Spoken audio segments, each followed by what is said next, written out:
trying to find a topic that's going to just teach people about how to use the tool in a safe and low stakes way. So I practice that same skill with my own classroom. If you look way back, I probably have one in there that's like Coke or Pepsi or cats or dogs. Especially when you're introducing Parlay, I love to teach the kids how to use the tool with something that they all have, a strong opinion about. And I think that's a great way to teach the tool, is not so much of an emphasis on like, oh gosh, what am I going to say? How am I going to formulate my opinion? This past year, at least, when we talked like the age of invention and innovation, I used that roundtable to kind of kick off our Genius Hour projects this year, because my kids do a Genius Hour study,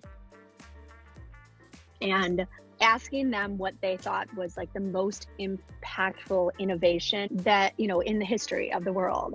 And it was really an interesting discussion because, again, it still was low stakes. Like every kid kind of has an opinion on it. But, I had one student who was like, well, the wheel, and talked about the wheel and had done all this research. And and then I had, kids that were like, well, my ear pods, so I think it was just really interesting for them to hear from each other and to learn from each other.